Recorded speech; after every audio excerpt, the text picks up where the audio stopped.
अंदर से फील आ गया, अंदर से ये हुआ कि नहीं मतलब मुझे अब करना है तो सिविल सर्विसेज करना है। कई बार तो ऐसा हुआ है, मैं जब जॉब में नया था, जब नक्सल ऑपरेशंस में जाता था, जब पहाड़ चढ़ने होते थे तो फील आता था कि यार इसी के लिए इतनी पढ़ाई की थी। क्रॉस कर रहा था तो उसी समय रोड पे लैंड माइन ब्लास्ट हुआ था, कमरे में बंद हो गया तो पिताजी बड़ा सा डंडा लेके खिड़की से उसको ये करके मुझे बाहर निकाले। तो इन्होंने हमारे लिए, ये छोटा बेटा था, बहुत छोटा था, तो इन्होंने खिचड़ी बनाया। तो उस समय यूनिफॉर्म को देख के एक अलग सा, मतलब छोटा था मैं, यूनिफॉर्म को देख के लगा कि नहीं यार यूनिफॉर्म में बहुत पावर है। नमस्कार, नक्षत्र न्यूज में आप सभी का स्वागत है।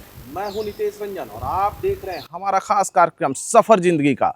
आज इस कार्यक्रम में हम पहुंच चुके हैं अजय कुमार जी के पास। अजय जी 2017 बैच के आईपीएस अधिकारी हैं। ये जन्म कहाँ हुआ? मेरा जन्म बिहार के सीतामढ़ी ज़िले में हुआ है, जो माँ जानकी की जन्मभूमि है।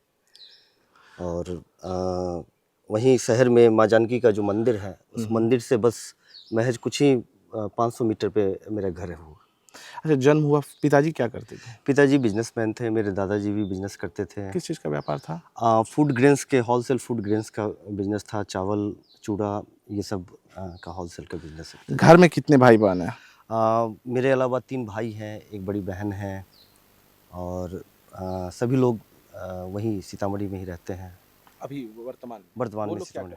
वो लोग भी बिजनेस करते हैं।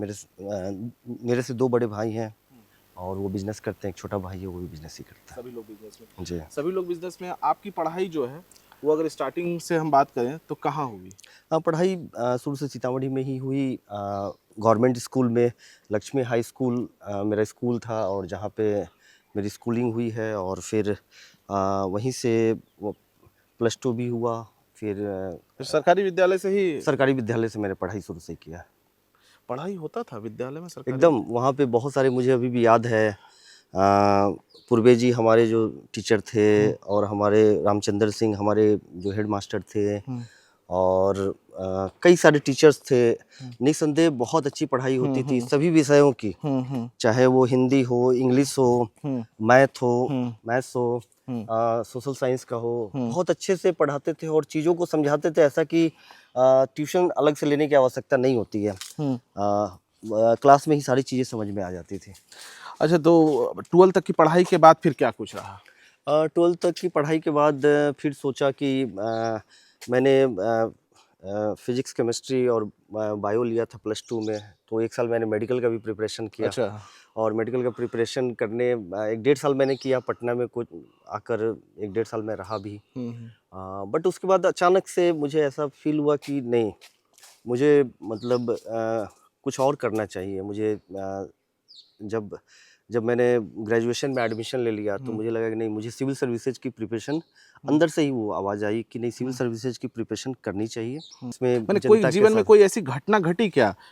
एक होता है ना कि कोई घटना घट गई कि हम गए कास्ट बनाने और हमको बहुत परेशानी हुआ, कुछ इस तरह का घटा जिससे कि ये सोच अचानक डेवलप हो गई?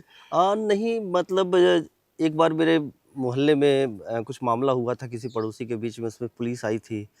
तो उसमें मतलब मुझे लगता है छोटे रैंक के पदाधिकारी और हवलदार सिपाही थे। तो उस समय यूनिफॉर्म को देख के एक अलग सा, मतलब छोटा था मैं, यूनिफॉर्म को देख के लगा कि नहीं यार यूनिफॉर्म में बहुत पावर है। और फिर जब धीरे धीरे ग्रेजुअली बढ़े आगे और ऑफिस इन सब बनाने के लिए ऑफिसेज में जाना पड़ता था। जब आप फॉर्म भरते थे तो अटेस्टेड के लिए कहीं जाना पड़ता था, किसी वीडियो से कराना है, किसी डॉक्टर से कराना है, और लंबा इंतजार करना पड़ता था। तो लगता था कि नहीं, मतलब कोई मेरे घर में मतलब बिजनेस की परिपाटी रही है। सब लोग बिजनेस करते रहे हैं। तो और बचपन से ही पता नहीं, मुझे लगता था कि मैं बिजनेस के लिए नहीं बना हूँ। मैं खुद में भी बोलता था, फैमिली के लोग भी बोलते थे कि इससे बिजनेस नहीं हो पाएगा। और मैं पढ़ने में बहुत मेहनती था। मैं 5-6 क्लास से ही मतलब अपने आप में ऐसा हो गया था कि मुझे कोई पढ़ने के लिए, कोई बैठने के लिए बोलता नहीं था। मतलब सोता होता है घर में तो लोग बोलते ही हैं, मदर फादर नॉर्मल वे में, बट उतना बोलने की आवश्यकता नहीं होती थी। उस समय भी मैं पढ़ता था और मैंने लैंप में पढ़ा हुआ है, लालटेन में पढ़ा हुआ है। शाम होता था तो उस लालटेन के में इतने, मतलब उसमें ब्लैक हो जाता था, उसको पेपर से साफ़ करते थे, उसको सर्फ से साफ़ करके फिर पढ़ाई करते थे। अच्छा, मेडिकल दूसरे बार देने का इच्छा नहीं हुआ क्या? एक बार दिया आपने फिर छोड़ दिया? दिया, बट मुझे लगा कि आ, अंदर से फील आ गया, अंदर से ये हुआ कि नहीं, मतलब मुझे अब करना है तो सिविल सर्विसेज करना है। तो मैंने 1-2 साल देने के बाद से यूपीएससी की राहदारी? यूपीएससी की राह धरी। यूपीएससी भी दिया मैंने, बीपीएससी दिया, छत्तीसगढ़ दिया मैंने, राजस्थान दिया मैंने, यूपी दिया, झारखंड मैंने दिया। तो सभी एग्ज़ाम्स में जब 1-2 साल की तैयारी हो गई तो सारे एग्ज़ाम्स होते थे, प्री होता था, मेंस होता था अच्छा, सारे एग्ज़ाम के। पिताजी ये नहीं कहते थे कि यार बिजनेस अच्छा खासा है, क्यों नहीं बिजनेस कर लेते हो?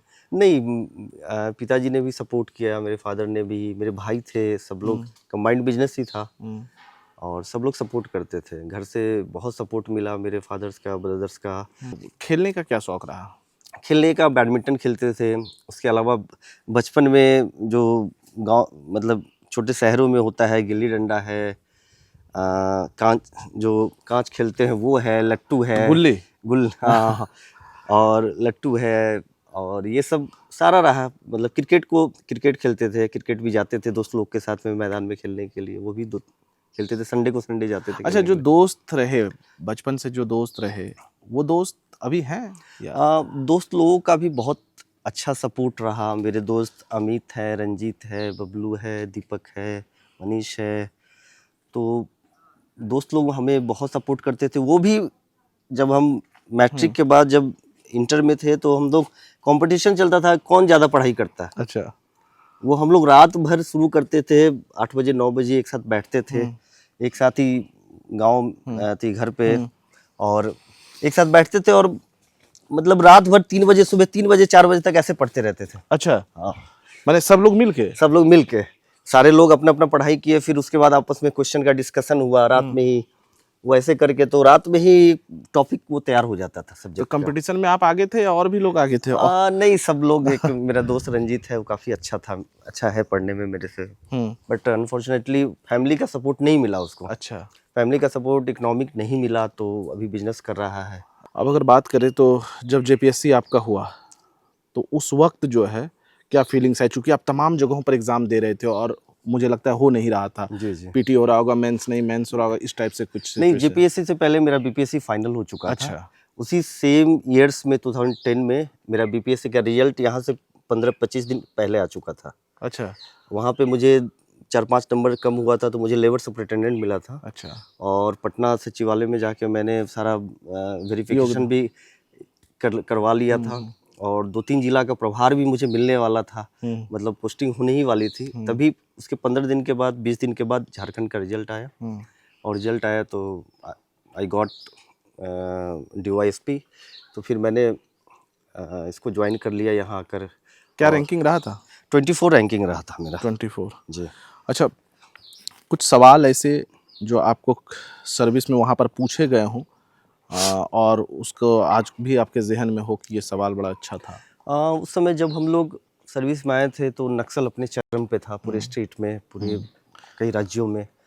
तो नक्सल से संबंधित क्वेश्चन पूछे गए हैं कि कहीं जन अदालत लगी हुई है और आपको एज ए पुलिस ऑफिसर सूचना मिलती है तो आप क्या करेंगे, वो बहुत संख्या में है।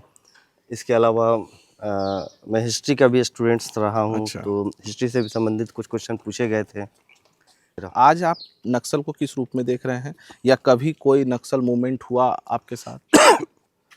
नक्सल, जब मैं एज ए प्रोफेशनल मैंने पलामू जिला ज्वाइन किया था पीटीसी हजारीबाग के बाद, और उस समय नक्सल अपने चरम पे था। पलामू ऐसे ही फेमस रहा है।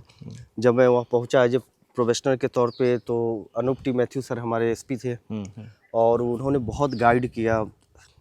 वहाँ पे मैं नक्सल ऑपरेशंस में हमेशा जाता था।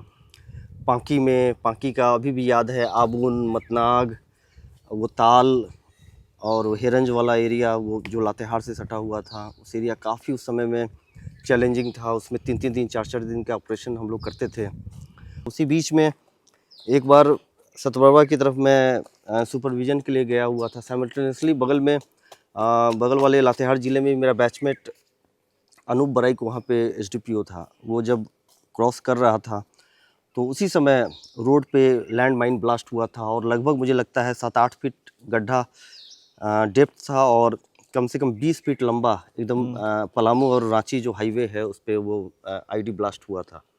तो बाल बच हमारे पुलिसकर्मी उसमें बचे थे और इस तरीके से कई सारे ऑपरेशन नक्सल्स ऑपरेशन मैंने पलामू में किया। उसके बाद मेरी पोस्टिंग हुई है नक्सल ज़िले में, रांची ज़िले के बुंडू में वहाँ ट्रांजैक्शंस पे सरायकेला, तमार और खूंटी का जो ट्रांजैक्शंस रहा है वहाँ पे मैंने 2-2 महीने रहकर कैंप में लगातार 2019-20 में लगातार 2 महीने मैं वहाँ पे बासु कोचा कैंप में रहा। वहाँ पर पूरे कैंप को जंगल में एस्टेब्लिश किया। उसके बाद पियाकुली ट्रांजैक्शंस पे है, पियाकुली पे मैं 2 महीने, मैं और ऋषभ झा सर जो आईपीएस हैं वो हम लोग साथ में वहाँ पे 2 महीने 2.5 महीने में वहाँ पे रहा। नक्सल को अगर हम कहें तो एक लाइन में आप किस रूप में देखते हैं?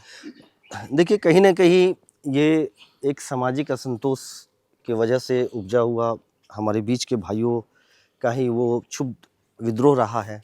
और आज जो भी कुछ नक्सल हमारे भाई हैं जो कि मुख्य धारा से अभी भी भटके हुए हैं, उनसे सरकार ने जो नई दिशा, जो कार्यक्रम जो उन्होंने ये किया है, जिसके तहत सरेंडर पॉलिसी सरकार ने इतना अच्छा दिया है कि उनको ज़मीन दे रही है, उनको वोकेशनल कोर्स के लिए, उनके एजुकेशन के, बच्चों के एजुकेशन के लिए सरकार प्रयास कर रही है। उन्हें मुख्य धारा में आना चाहिए। और अच्छा, अपने लाइफ में पिताजी से कभी पिटाई लगी क्या? हाँ, जब मुझे याद है कि बहुत छोटा था तो उस समय में एक बार हुआ कि स्कूल नहीं जाने का, पता नहीं क्यों, बचपन में बहुत सारी चीज़ें होती है जो आप क्यों करते हैं वो आपको पता नहीं होता है। तो नहीं, एक कमरे में बंद हो गया तो पिताजी बड़ा सा डंडा लेके खिड़की से उसको ये करके मुझे बाहर निकाले। तो मुझे याद है कि पिटाई पड़ी।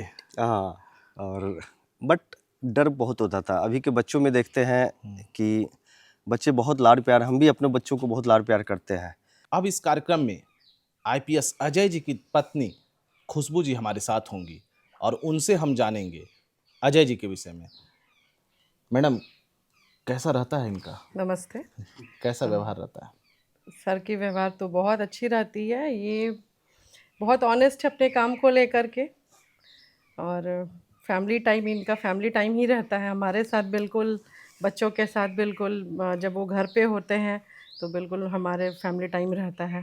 काम अपने ऑफिस में, घर आने के बाद हमारा टाइम रहता है।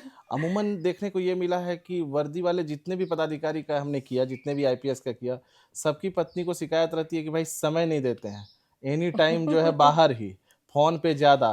तो ये शिकायत आपको? नहीं, हालांकि शुरू में मुझे भी ये फील होता था। जब हमारी शादी हुई थी तो हमें भी फील होता था कि नहीं, मतलब बहुत बिजी रहते हैं काम को लेकर के। बट धीरे धीरे मुझे भी समझ में आने लगा कि नहीं, इनका जॉब प्रोफेशन ही वही है। अच्छा, कभी ऐसा डर लगा हो कि ये गए हो किसी मोमेंट में और उस समय कोई डर लगा हो कि अरे चले गए हैं आज बाहर, तनाव का कोई वैसा सीन कुछ इस तरीके का? हाँ, हुई है, कुछ इंसिडेंट्स हुई है। एक्चुअली जब शादी हुई थी हमारी तो इनकी पोस्टिंग पलामू में थी। तो उस टाइम वो पूरा नक्सली एरिया, अब तो कम हो गई नक्सली, बट जब सर की पोस्टिंग थी तो उस टाइम काफ़ी ज़्यादा मैं स्ट्रेस में रहती थी। एक्चुअली मैं इस लाइन को कभी, मैं पुलिस लाइन को मैं कभी देखी नहीं थी। तो हमारा भी मतलब एक्सपीरियंस बिल्कुल अलग था। बच्चे छोटे थे मेरे उस टाइम, ये बेटा था 6 मंथ का था। ये 3-4 डेज कंटिन्यू मुझे बताते नहीं थे कि वो कहाँ जा रहे हैं, बस मुझे बताते थे कि मुझे जाना है कुछ काम के लिए। और जब ये ऑपरेशन में जाते थे तो फ़ोन भी नहीं लगता था, नेटवर्क भी नहीं रहती थी उस टाइम। तो मैं बहुत पैनिक होती थी छोटे बच्चे को लेके, मतलब मुझे अकेले रहना पड़ता था घर पे, कोई साधन नहीं होता था क्योंकि मैं फ़ोन करते रहती थी। मैं न्यूज़ चैनल देखती थी लोकल कि क्या चल रहा है, मुझे उसके थ्रू पता चलता था कि एक्चुअल में ये गए कहाँ हैं। अच्छा। तो आप पूछती नहीं थी कि भाई आप जाते हैं तो बता के जाया कीजिए कम से तो कम? मैं बहुत बार बोली इनको कि आप कहीं भी जाते हो तो मुझे एटलीस्ट बता के जाया कीजिए। क्यों नहीं बताते थे? ऐसा था कि हम लोग का प्रोफेशन ऐसा है कि ऑपरेशंस बहुत सीक्रेट रखना होता है और कई बार ऐसा हुआ है कि ऑपरेशंस हमारे स्टाफ्स के थ्रू ही, थाने के थ्रू ही वो बाहर निकला है। और कई हमारे सीनियर ऑफिसर्स की, हमारे कई आईडी ब्लास्ट हुए हैं, कई ऑफिसर्स की, कर्मियों के, पुलिस कर्मियों की जान गई है। तो हमेशा हम लोग को जो सिखलाई हुई है, जो ट्रेनिंग्स मिला है, उसमें है कि आपको चीज़ों को बहुत ऐसी खासकर जिसमें कि आपको जान का खतरा है और नक्सल ऑपरेशंस वगैरह में चीज़ों को बहुत सीक्रेट रखना है। तो भाई पत्नी से भी नहीं बताते थे? बस बोलते थे कि नहीं, काम इन्हें है, जाना है, कुछ इन्हें लगता था मैं घर पे अकेले बच्चे को लेकर हूँ तो कहीं मैं टेंशन में ना रहूँ। अच्छा। और उस समय में रियली ऑपरेशंस में जंगल में हम लोग जब जाते थे तो शैडो एरिया होता था, नेटवर्क नहीं होता था। मोबाइल्स को भी जो भी जिनके पास मोबाइल थे, अगर कहीं छोटा नेटवर्क पकड़ता भी है तो साइलेंट मोड में रखना होता था। और वो 3 बोतल 4 बोतल पानी लेकर सत्तू, चूड़ा, चना और ये सब थोड़ा-सा मैगी लेके 3-3 दिन 4-4 दिन हम लोग ऑपरेशंस में रहते थे। जहाँ थक जाते थे वहीं पर मतलब घर में रहते हैं तो ये लोगों को एसी चाहिए होता है, लोगों को सुविधा हो चाहिए होती है। लेकिन हम लोग जब ऑपरेशंस में हमारे जो जवान जाते हैं, ऑफिसर जाते हैं, तो जो जहाँ पत्ता गिरा होता है जंगल में, वहीं पे हम लोग प्लास्टिक बिछाते थे और सो जाते थे। कई बार ऐसा हुआ है जाड़े में बहुत सारे नक्सल्स ऑपरेशंस होते हैं नवंबर, दिसंबर, जनवरी, फरवरी में। उस टाइम पे जब नक्सल में जाते थे तो इतनी ठंड रहती थी पहाड़ पे 800 मीटर, 900 मीटर, 1000 हाइट्स पे हम लोग लूप लेते थे वहाँ पे। और वहाँ पे इतनी सर्द हवाएं चलती थी कि कुछ नहीं होता था। एक स्लीपिंग बैग्स हम लोग का होता है छोटा सा पिट्ठू, तो उसको हम लोग 15-20 केजी का जो पूरे सामान के साथ वजन होता था। कई बार तो ऐसा हुआ है मैं जब जॉब में नया था, जब नक्सल ऑपरेशंस में जाता था, जब पहाड़ चढ़ने होते थे तो फील आता था कि यार इसी के लिए इतनी पढ़ाई की थी, इसी के लिए इतना मतलब मेहनत किया था इस जॉब के लिए। बाहर में तो लोग रिश्तेदार है, दोस्त है, बोलते हैं अरे यार तुम तो ऑफिसर हो, सीनियर ऑफिसर हो, पुलिस के ऑफिसर हो।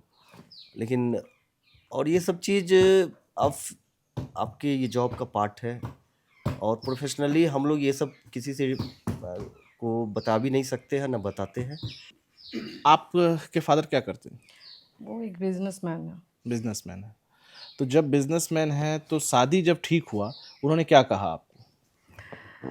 उन्होंने कहा कि बेटा देखो, शादी एक पुलिस वाले से हो रही है, तुम्हें बहुत कुछ सोच के चलना है। मे बी ऐसा समय भी आएगा कि वो टाइम नहीं देंगे, वो अपने कामों में बिजी रहेंगे, फैमिली टाइम उनकी कम होगी।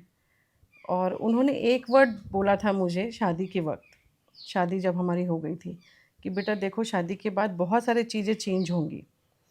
और मतलब जैसे नॉर्मली हस्बैंड वाइफ में जो होती है, कभी ऐसा होगा कि आर्ग्यूमेंट्स होगी तो बेटा तुम हार जाना, बाद में तुम जीत जाओगी। उस वक्त हार जाना, बाद में तुम जीतोगी। तो क्या कुछ सवाल जो इनके याद हो आपको कि इन्होंने पूछा था उस समय? इन्होंने तो कुछ नहीं पूछा था, मैंने पूछा था आपने क्या इनसे। पूछा था? मुझे उस टाइम लगता था ना कि वो पुलिस वाले लोग, मतलब एक पहले तो मुझे था कि डीएसपी है, बहुत पढ़ाकू होंगे, मोटे मोटे स्पेक्स लगाते होंगे। मतलब मुझे लगा कि पता नहीं कैसा है लड़का, पेरेंट्स ने कैसा देखा है। जब मैंने देखा इन्हें तो मुझे वो तो डाउट क्लियर हो गया। फिर मुझे लगा कि पुलिस डिपार्टमेंट में लोग पूछा क्या आपने? सवाल क्या था? जनरली बहुत लोग ना मतलब ड्रिंक बहुत करते हैं। हाँ। तो पहला क्वेश्चन मेरा इनसे यही था कि आप ड्रिंक तो नहीं करते हो? अच्छा, पहले आपने पूछ दिया। हाँ। तो वो आदत अभी भी है? नहीं, उन्होंने क्या? बिल्कुल बिल्कुल नहीं, बिल्कुल भी नहीं है, बिल्कुल ड्रिंक नहीं? बिल्कुल नहीं, तो भाई जाते होंगे कहीं वीवीआईपी कार्यक्रम चलते होंगे तो वहाँ भी नहीं? बिल्कुल नहीं। आज तक मैंने ड्रिंक कभी नहीं किया, ना स्मोक किया है। और जाता हूँ पार्टीज में जाता हूँ। अभी जैसे रामगढ़ में हूँ तो यहाँ कैंट में भी गया था, एक प्रोग्राम हुआ था तो उसमें वहाँ के कर्नल मेजर सब लोग, एक इवनिंग प्रोग्राम था तो लोगों ने मैडम ने पूरे इसमें एक क्वालिटी ये किया कि भाई हमको शराब पीने वाला बंदा नहीं चाहिए और वो मिला, वो आज तक आप निभा रहे हैं। मुझे लगता है कि आजीवन आप निभाएंगे। अच्छा मैम, खाने में इनको क्या अच्छा लगता है? खाने में इनको बिल्कुल बिहारी फूड पसंद है, जैसे दाल चावल खिचड़ी, अच्छा, दूध रोटी इवन बहुत इनको फेवरेट है इनका। मतलब वैसा नहीं रहता है, चॉइस नहीं रहता है, बहुत डिमांड नहीं रहता है। हाँ, मिल जाए तो वो अलग है, किसी चीज़ में मना नहीं करते हैं। मैंने एकदम शांत है। शांत तो नहीं कहेंगे। मतलब हर माहौल में एडजस्ट हो जाते हैं। एडजस्ट कर लेते हैं। अच्छा, खाना उन्हें कुछ बनाना आता है इनको? कुछ नहीं, कुछ भी नहीं? कुछ भी नहीं। हाँ, जब ये सेंटिंग पीरियड में थे तो मुझे चाय जरूर पिलाते थे। बस चाय आता है मुझे, खिचड़ी आता है। जब हम लोग पढ़ाई करते थे, मैं बताता एक्चुअली हूँ। मैं एक इंसिडेंस बता रही हूँ। इनकी पोस्टिंग जमशेदपुर में थी जैप में, तो उस टाइम हमारे पास कोई कुक नहीं था, तो मैं खुद कुकिंग करती थी और मेरी तबीयत बहुत ज़्यादा ख़राब हो गई थी। मतलब मैं उठ नहीं पा रही थी बेड से। तो इन्होंने हमारे लिए, ये छोटा बेटा था, बहुत छोटा था, तो इन्होंने खिचड़ी बनाया। तो खिचड़ी चावल कितना डालना है, दाल कितना डालना, पानी कितना डालना, मुझे उठा उठा के पूछ रहे थे। तो सीखने का प्रयास कर लेते। जब पहाड़ चढ़ने का प्रयास कर लिया तो सीखने का भी प्रयास करते। जब जिस टाइम पे प्रिपरेशन करते थे तो 3-4 दोस्त एक साथ रहते थे। तो एक मेरा दोस्त है धर्मेंद्र, जो कि अभी वो एसडीएम है बिहार में। उसको कुकिंग करने की बहुत उसकी है, अच्छा था, बहुत अच्छी कुकिंग करती, चिकन बनाता था अच्छा, सब्जी अच्छा बनाता था। और बाकी और भी एक राजेंद्र है, अभी मानगो में है, वो एसडीएम रैंक में वो भी है यहाँ पे, हमारे बैचमेट, वो रूम पार्टनर रहे हैं। मैंने, हमको लगता है इनका जो है गलती ये था कि ऐसे रूम पार्टनर मिले जो वो लोग बनाते थे और ये खाते थे। मैं पूछती थी इनसे कि आप कुकिंग क्यों नहीं सीखे। जनरली मोस्टली क्या होता है, स्टूडेंट जब बाहर रहते हैं तो कुकिंग कुछ तो आता है। तो इन्होंने कहा कि नहीं, मुझे कुकिंग तो नहीं आता बट बर्तन धोना आता है।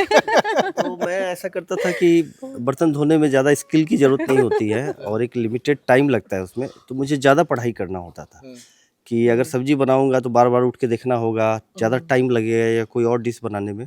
तो मैंने बर्तन धोने का काम लिया। जिस दिन कुक नहीं आएगा, कुक रखा हुआ था हम लोगों ने, सब आपस में कंट्रीब्यूट करके 200 250 रुपये मिला के कुक को देते थे। जिस दिन नहीं आता था उस दिन मैं बर्तन धोता था ताकि टाइम बच जाए और पढ़ाई ज़्यादा से ज़्यादा कर सकूँ। कभी फिल्म दिखाने हाँ, जाते हैं? मैं बोली ना, बहुत बहुत एंजॉय करने वाले आदमी हैं। पापा, बहुत एंजॉय करते पापा कैसे हैं? नमस्ते। हाँ बताइए, पापा कैसे हैं? पापा तो बहुत अच्छे हैं, अपने काम को लेकर बहुत पंक्चुअल है और ये मेरे लिए आइडल है। आप लोग को समय देते हैं? हाँ, समय देते हैं। अच्छा, जब ये फ्री होते हैं, ये जब वर्दी उतार के जब आते हैं घर के अंदर, क्या करते हैं आप लोग के साथ? हम लोग के साथ मूवी, वेब सीरीज देखते हैं। साथ में बैठ के? हाँ। और तो मजा आता है? खेलते नहीं बैडमिंटन हम लोग? बैडमिंटन मतलब ये भी खेलते हैं। बच्चों के साथ बच्चे बन जाते हैं। बच्चों के साथ बच्चे? बहुत, मतलब लगता नहीं है कि फादर एंड सन है।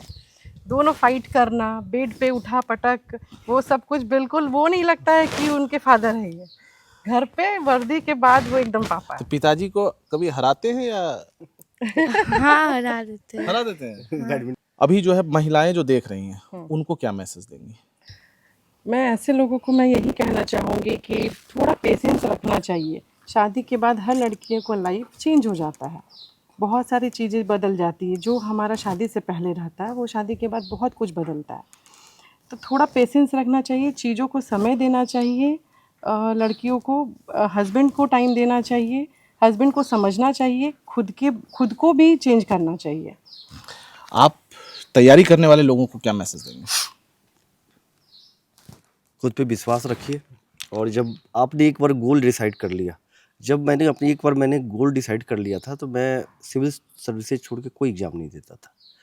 लोग बोलते भी थे कि बैंकिंग भर दीजिए, एसएससी दे दीजिए। मैंने बोला नहीं, मैंने एक बार डिसाइड कर लिया, अगर दूंगा बनूंगा तो यही बनूंगा, वरना कुछ नहीं करूंगा। तो मैं यही कहना चाहूँगा कि आपने एक बार गोल डिसाइड कर लिया है तो पॉजिटिव रहिए और अपने आप को बैलेंस्ड रखिए। और रेगुलर कंटिन्यूटी बहुत ज़रूरी है। आप कंटिन्यू नहीं होते हैं, आप 2 महीने पढ़ाई कर लिए, उसके बाद 15 दिन आपने पढ़ाई नहीं किया, तो 2 महीने आपका बेकार चला जाएगा। और वैसे लोगों के साथ रहिए जो आपको मोटिवेट करते हो, जो आपको पॉजिटिविटी आपको देते हो। वैसे ग्रुप्स, वैसे सर्किल, वैसे फ्रेंड को के साथ मत रहिए जो हमेशा नेगेटिव बातें करते हैं। ये थे अजय कुमार और उनकी धर्मपत्नी। बच्चों से हमने बातचीत की, जिन्होंने साफ तौर से एक मैसेज दिया कि लक्ष्य का निर्धारण पहले करें और जो लक्ष्य निर्धारित करें उसे पाने के लिए हर संभव प्रयास करें, चाहे घर के अंदर या हॉस्टल के अंदर बर्तन ही मांजकर यहाँ तक पहुँचना पड़े, लेकिन पहुँचे जरूर। क्योंकि इन्होंने समय बचाने के लिए जो लोग थे, जो छात्र थे, उनके साथ जो है बर्तन तक धोया।